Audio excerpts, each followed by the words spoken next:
Welcome to Media and Monuments, presented by Women in Film and Video in Washington, D.C. Media and Monuments features conversations with industry professionals speaking on a range of topics of interest to screen-based media makers. People with disabilities have been historically underrepresented in the entertainment industry, but that is changing. One place you see this is the British detective series masterpiece Grantchester, which runs on PBS here on this side of the pond. The crime series has cast an actress, Melissa Johns, as the sharp and brainy police station secretary, Miss Scott, who happens to have a disability in real life, but that's not part of her storyline. I'm your host, Sandra Abrams, and in this episode of Media and Monuments, I will be chatting with Melissa Johns. She's also a disability activist, and we're going to talk more about that. Welcome to Media and Monuments podcast, Melissa. Hello, thank you so much. Well, I just want you to know that Grantchester has a huge fan base over here on this side of the Atlantic Ocean, so we're very excited to chat with you. That's so lovely. Grantchester is just the most wonderful show, and so to know that it's loved and appreciated the other side of the pond is just gorgeous. So that's lovely to hear. Thank you. Before we get into it, I wanted for you to share in your own words a little bit about your disability. Absolutely. So, yes, as you say, my name is Melissa Johns. I'm a disabled actor and writer, and I was born without my right forearm. So the terminology that I use is that I have a limb difference, or an upper limb difference. It wasn't a loss of limb. It was the way that I was born. Quite often, we're trying to kind of change terminology because quite often you hear Melissa has a missing right arm. And of course, you know, this isn't an episode of Grantchester. It's not missing. There's not going to be a big reward if you find it. It's not missing at all. It's just the way I was born. I'm quite big on trying to use really neutral terminology with that. So I have a limb difference. Well, I also want to ask you about how you even decided to be an actress. I know for me, when I was looking at careers, I realized I can't sing, I can't dance. I don't have much talent here. So that was something that really didn't seem to be an option. But, you know, you said, oh, I'm going to be an actress. I'm going to write shows and television. Tell me what sparked your passion. I often question whether I was really brave or really stupid, or maybe a little mixture of both. Maybe everyone working in the arts is a little bit brave and, you know, all of those things.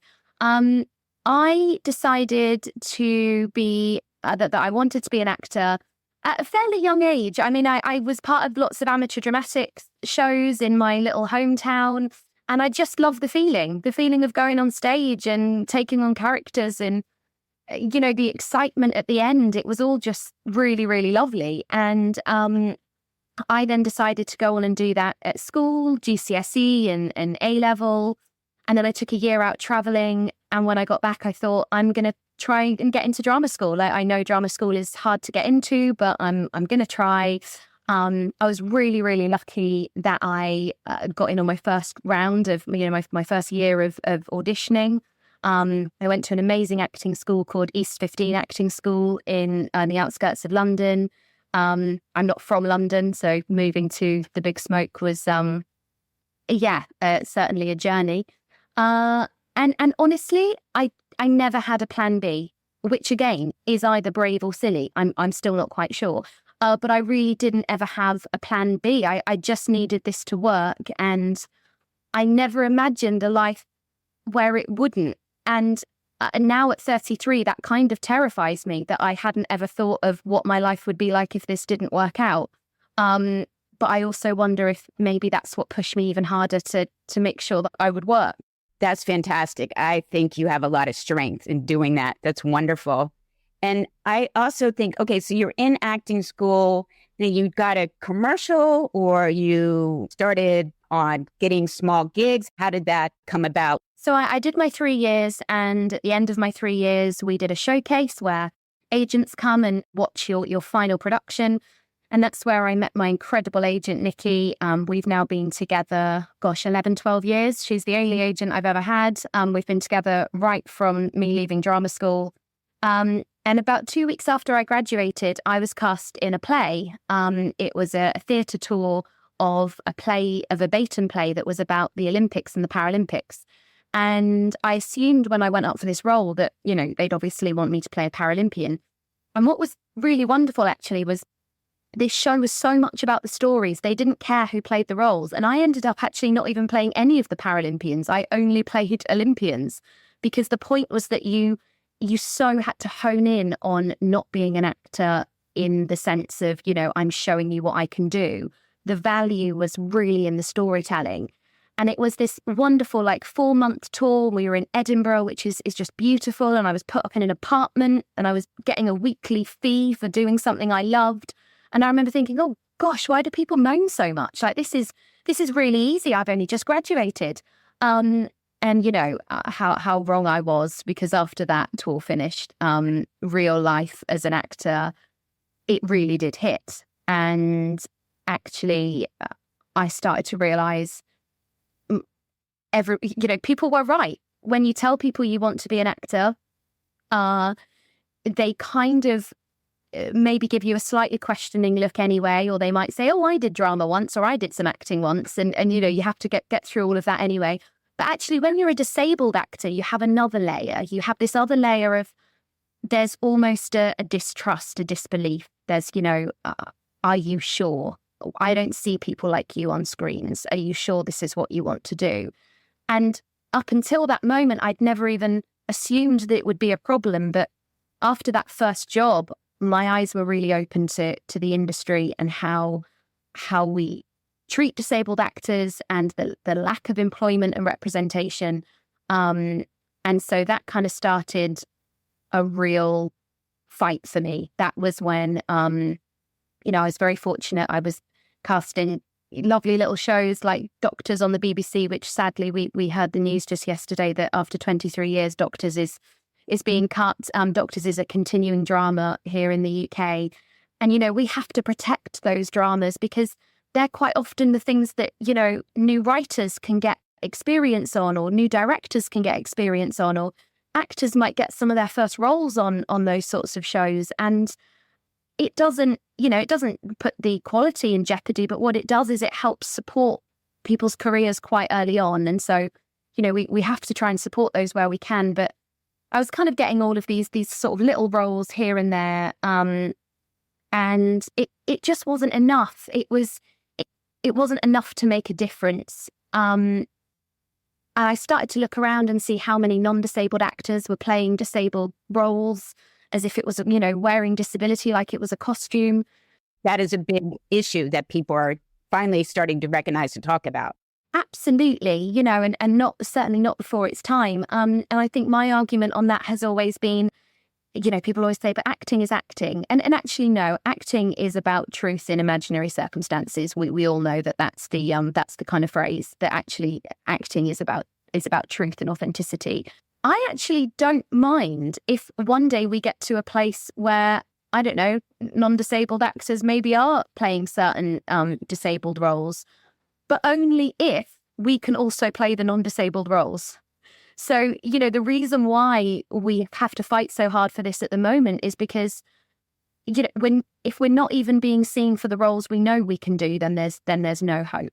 So when that playing field is leveled out and we're all playing all the roles, then maybe we'll pipe down about it a little bit. But until that day comes, I think we have to continue to fight for our place in this industry and at least play the roles that we know that we can do.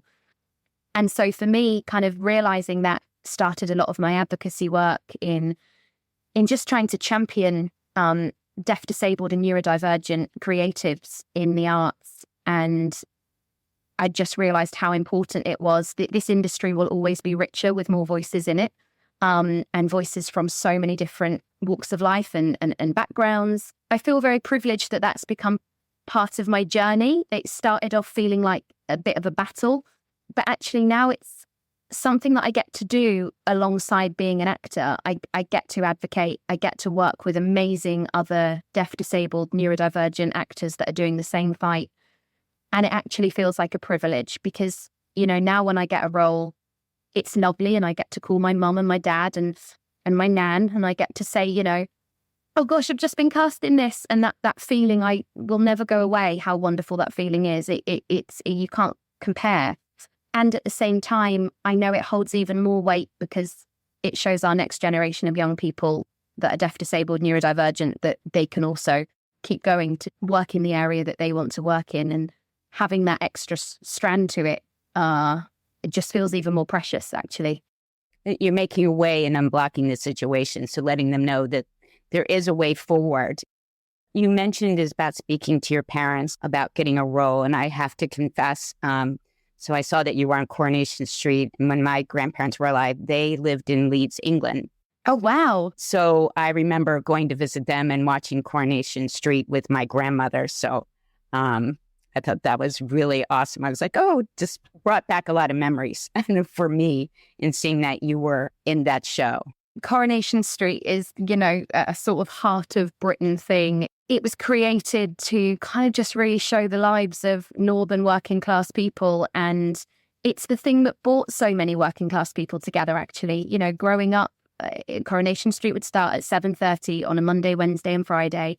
And that's where we'd all meet in the front room, in the living room and around the fire, and you'd have Coronation Street on, and it could be accessed by everyone. It's a show that's so full of heart. And so to be cast in that, I was actually in LA on the day that I got the phone call. I'd won a fitness competition because I'd been working really hard to kind of show a bit of a crossover between body difference and fitness. And I'd actually won a competition from there are some developers that have a fitness concept called Pound that started in LA, and they ran this big competition, and somehow, I'm not sure how I ended up winning it, and they brought me over to LA, and it was wonderful. This was back in 2017, and it was great, and it was the penultimate night before I was coming home, and about 2:00 in the morning, my agent was calling me, and I thought, oh, what? She knows I'm in LA. This is so strange. But she'd forgotten, and I answered the phone, and she said, oh, gosh, you sound tired. I've just remembered you're in LA. And I said, yeah, it's fine. Is everything okay?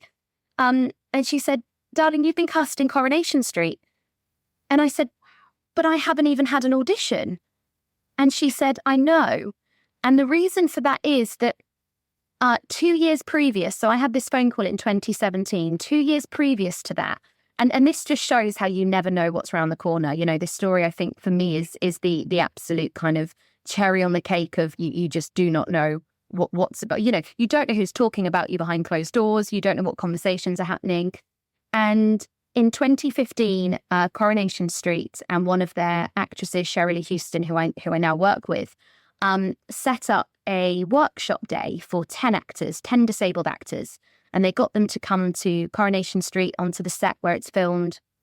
And we did a workshop day, and they let us film a scene to go on our show reel. And out of, I think, maybe over 300 people applied. And I felt so lucky that I'd got one of these workshop places. And I filmed my scene, and I had it as part of my show reel, and it was great. And the last thing the casting team said to me on that day was, keep in touch, Melissa, let us know what you're doing. And so I'm not saying bombard people with emails and make a nuisance of yourself, but if someone in this industry has opened up the door to communication and has said, look, keep in touch, find reasons to keep in touch. Every kind of 6 months I would have something to tell them. Maybe I just got a little part in something. And the last email that I sent to them was, I was living in London at the time, and I sent them an email saying, do you know what? I loved Manchester so much. I'm moving up, and I just wanted you to know that I'm moving up. And, if any opportunities ever become available, as always, please do think of me, blah, blah, blah. And so without me knowing, the casting team, when this new part came up, Imogen, a character called Imogen in the show, they sent it to the director. They sent the showreel scene that I'd filmed on the cobbles to the director and said, should we bring Melissa in for an audition? And he said, from that scene, she already looks like she's part of this show. Has she never been in it before? And they said, no, she just filmed it as part of this kind of Disability Awareness Day. And he said, no, I don't want her to audition. I want you to give her the role straight away. So this is 2 years after I'd done this workshop. And so Nikki, my agent, phoning me in 2017 at 2:00 in the morning whilst I was in LA. And I remember the network kept breaking up. The signal was really bad. And I said, I can't hear you. I just heard you say something about Coronation Street. And she said, don't worry, darling, go back to sleep and I'll speak to you tomorrow. she hung up, and of course I absolutely couldn't go back to sleep. But she did follow it up with an email that said, the subject said, "Don't worry, darling, you're not dreaming." I love that. Don't worry, you're not dreaming. Yes, you got the part. Exactly, you really did get the part. And for me, that was, whilst I've been fortunate to go on and have so many other wonderful roles that I'm super proud of, Coronation Street, I can't pretend that wasn't a huge thing for me. It's the thing that gave me a platform to be able to continue advocacy work on disability in the arts. It gave me the chance to work on a show that I'd spent my whole life watching with my parents. It gave me a spotlight to be able to try to make the changes that I wanted to try to achieve. And that was a real learning curve for me. At 27, being cast in that show was a big one. And from then on, things really did change. That's fantastic. So I think in that character, you were a lesbian. You were the girlfriend of Kate Connor, I think is her name. And so then now that's over. You get cast in Grantchester as it seems like you're the prim secretary. Well, I don't want to characterize your character on Grantchester. Maybe you can tell us a little bit about her. Miss Scott, absolutely. So we're now filming for series 9, my 4th season on the show. Firstly, I remember getting the call for the audition, and I have to be really honest. My agent said, have you heard of Grantchester? And I said, yeah, it's a really popular show. And they said, well, they want you to audition self-tape. It was during COVID time, so we weren't going in and doing in-person audition. It was a crazy time, and everything was, still is about self-tapes, but self-tapes are even more important than ever. And I remember saying to my agent, I said, look, you and I both know I don't get cast in period shows. I don't know why that is. It's just for some reason the TV industry assumes that disabled people weren't around in the 1800s or, the 30s, 40s, 50s, 60s, because we're never shown. We really aren't. And I said, do you think that they might just be ticking a box and just, saying, oh, let's just make sure that we've seen a disabled person for this role? And I mean, do you know what? I don't mind tick boxes. If we're not doing something organically and we have to put some tick boxes in place to be able to get to a place where it's happening organically, I'm okay with that. You have to start somewhere. And I really did just think, okay, it's nice of them to see me, but this is a role that I will never, ever get because people like me aren't on shows like that. And I did the self-tape, and then it was a few weeks later, I got a recall to do another tape. And I thought, oh, well, they really do want to see me for this. This is strange. But even then, I thought so many amazing actresses are going to be up for this role. Like, it's lovely you got this far. And I remember the day when my agent rang and said, Grantchester have called and they want you to play Miss Scott. I honestly just filled with tears. The first person I called was my Nana Pam, because Grantchester is her favourite show. She has watched it since the very beginning. And I just knew in that moment how unbelievably proud she was. And so was I. This was so different. This wasn't, Coronation Street was incredible. Life, which was a Mike Bartlett drama that I did. It was my first lead on BBC. That was incredible. It was modern times. This just felt so groundbreaking for me because it was a period that I'd never done before and I also hadn't seen before. And then I sort of thought, well, gosh, even if I don't like the character that much, at least I get to be on this amazing show. And then I read the script and I got to know Miss Scott and I just fell in love even harder. She is quite honestly one of the best characters that I've had the opportunity to play. She is funny. She is witty. She has so much style. She can own a room with one line. She could literally walk into a room, say a line, and everyone's looking. I just, Daisy Coulomb, who created Grantchester and who is one of the lead writers on it, just created a character that is so badass and so brilliant. My arm has never, ever been mentioned. That's not because we've decided against it or for it. We've just, it's just never, it's just part of her, and people, that's up to everyone's interpretation. But what I loved is that no one ever thought, oh, it's the late 1950s. There'd never be a girl like that in a police station. Well, do you know what? There's probably also not a little town or little village out there that have so many murders going on, but we don't seem to bat an eyelid to that, do we? So I reckon if we can get away with having that many murders in such a small place, I think it's perfectly fine to have a girl with one arm playing a pretty badass secretary in a police office. Your character is great, and I love how you're now helping Larry, but they'll say, oh, Miss Scott, can you do already on it? So, you're totally, your character reminds me, I don't know if you ever saw, there was a series here called Scandal starring Kerry Washington, and she would say, it's handled. And that's what your character reminds me of, as you said, this badass, it's handled, I'm already on top of it. Absolutely. And it's just been so nice that the character has grown so much from series 6. I know series 8 has already come out for you. We actually haven't had it in the UK yet.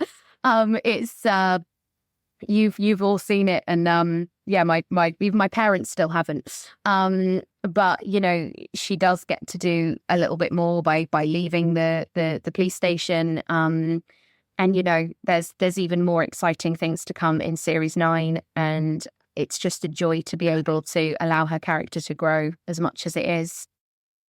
I wanted to talk a little bit more about what else you're doing, because you talked about a one-woman show that you were looking into. So tell us a little bit more about that. Yeah, so I wrote a one-woman show called Snatched, which we toured the UK with last year. Snatched is an autobiographical piece. Performed by me, and it explores my life growing up with a body very different to everyone else around me, and the sorts of situations that I ended up being part of. I now I'm very confident with my body and my arm, but there was a time up until I was probably about 26, 27, where I wouldn't show my arm in a single photo. I would rather boil in the summer trying to cover my arm up. I would always make sure that I was facing a certain way in photos. I would choreograph dates. So I'd go on a date with someone and I would get there early so that I could sit on a certain side of them. I'd say I was going to the toilet when really I was going to the kitchen to ask the chef to cut my dinner up for me before it came out. I would choreograph intimacy so that they wouldn't notice in intimate moments. I was quite literally a master of manipulation because I hated my body so much, and I just didn't want the world to see it how I knew it looked. And so I manipulated situations for my body to look how I wanted people to see it, which was not disabled and not one arm. And so, there are some pretty funny situations that I got myself into. So I thought, we should explore a comedy about this. But just after I left Coronation Street for the first time in 2018, my iCloud got hacked. Oh, no. And intimate photos of me were released online, and it made its way into lots of papers. And that was, however horrible it sounds for someone to say to you, the world has got hold of photos of you and they can be accessed by anyone. However horrible that sounds is exactly how horrible it is. I remember I had so many missed calls from my agent on the day that we found out. The very big newspaper in the UK told my agent, and so my agent was trying to get hold of me, and I was in a meeting, so I had my phone on silent and I couldn't hear it. But when I saw that I had so many missed calls off her, I thought that I'd got a really good job. I was like, oh my God, this must be a massive job. She really wants to get hold of me. And when I eventually listened to a voice message off her, it said, darling, please don't answer the phone to anyone. I need you to call me straight away. And I called her back, and she said to me that paper has got hold of them, and intimate photos of me have been leaked online, and that it will be ran in lots of different papers. And yeah, I cried for the first few hours. I did a lot of very, very, very ugly crying. Sort of look at yourself. Understandably, right. The ones where you look at yourself in the mirror and find out just how sort of, do I actually look as ugly as I feel as I'm doing this crying? But then actually after a couple of hours, I just couldn't sit with this feeling anymore of not having any control.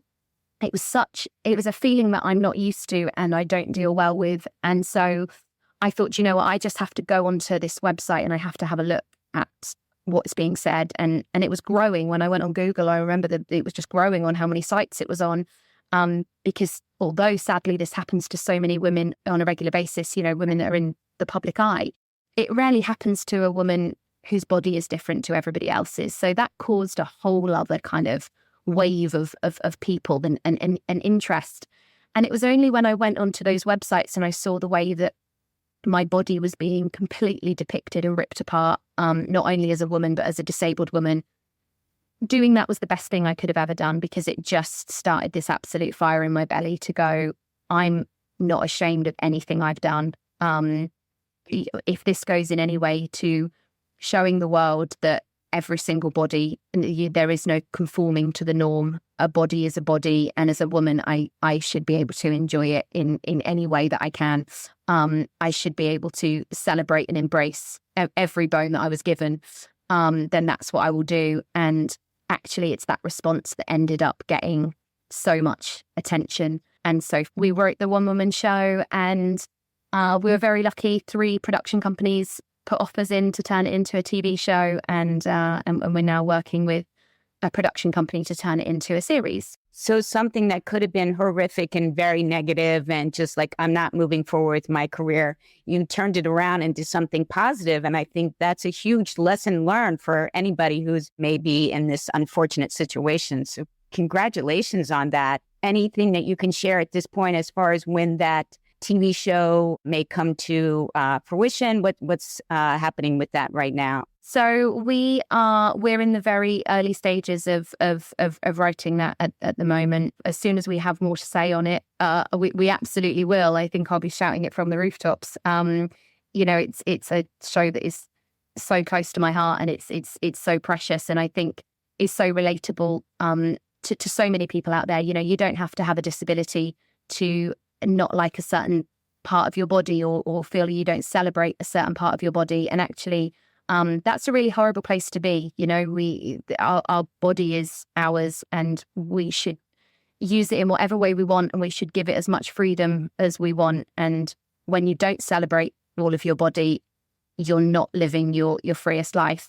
You don't have to be disabled to relate to that. Everyone can. But you're absolutely right. You know, when something happens, it's that classic thing, isn't it? Oh, shall I just turn it into art? It was the best form of therapy. It was the best way to get over it. The industry we work in is about truth. And so write about the things you know. So many people write about things that they have no idea on. And you know, that's not necessarily a problem. You know, research is a wonderful thing. And it's great to find out about so many things in life that we haven't experienced. But I just think there is nothing that's as authentic and wonderful as writing about the things you know. And it can start with anything, you know, start with a monologue, just start with someone sitting down, having a cup of tea and what's running through that character's head. If you're not a writer like me, I used to get worried about using the word writer because I didn't quite literally sit and write. What I do is I voice dictate. So if something comes to my head, I voice record. I record monologues or I record scenes, and then I write them up, and that ends up working out as your script editing process. Writing doesn't have to seem like this big scary thing. Write about what you know and start off as small as half a scene, or, as I say, what's going through someone's head when they're sat having a cup of tea. That is fantastic advice. So write it down, use your microphone, record it, and have your cup of tea with you. Exactly. I think it's really scary, the idea of sitting at a laptop and having a blank page and thinking I must write. That's really daunting and intimidating, and you feel like you're not getting anywhere. Whereas the minute you start walking around and you start recording some things on your phone, everything just gets brought to life a bit more. And for me, it's the best process.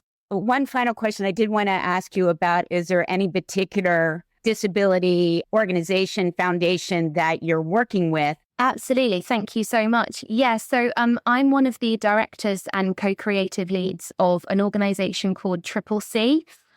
Triple C is a disabled-led organization that creates projects that break down the barriers for deaf, disabled and neurodivergent people accessing the arts. It works with young people, disabled young people, using creativity and role play and drama and dance as a kind of tool for self-advocacy and confidence and self-esteem. We've also got community outreach, where we use, again, creative tools to combat isolation for disabled people living in the community. And then we've got our professional strand, which is DANK, the Disabled Artist Networking Community. And DANK is one of our biggest strands in CCC. We now have over 1,800 deaf, disabled and or neurodivergent creatives on our database. We run weekly masterclasses, webinars, networking events, mentoring schemes that are always working on the career development of deaf, disabled and neurodivergent creatives. And we also work with the industry. So we partner and work with Netflix, ITV, Sky, Channel 4, BBC, Amazon, all of the kind of major broadcasters and production companies. And we work with them to support them increasing employment and representation, both on camera and off camera. That's super important. Cast and crew that are deaf, disabled or neurodivergent, so that hopefully sometime soon we can work in an industry that is so reflective of the world that we live in and so inclusive and so accessible, and not just because, this is what the world's come to and now we have to do this. Doing it because actually by not doing it, you're missing out on some incredible voices. And so hopefully our organisation is going to continue that work. We actually won a BAFTA last April. We won the BAFTA Special Award for our services to the industry. And having that work recognised has just been absolutely fantastic. We hope we can do more. So hopefully we can come to the other side of the pond and do some stuff in America too. Absolutely. We welcome that opportunity. Thank you, Melissa, for participating in our podcast. Grantchester is now filming season 9. And Melissa's website for your advocacy foundation, do you have a website that you can give us the web address for? We do. It's CCC, so triplec.org.uk, and all of the information for our work is on there. Well, thank you again, Melissa, for joining us. Thank you so much. Thank you for listening to Media and Monuments, a service of Women in Film and Video. Please remember to review, rate, and subscribe wherever you listen to this podcast. For more information about WIF, please visit our website at www.wif as in Frank, V as in Victor.org.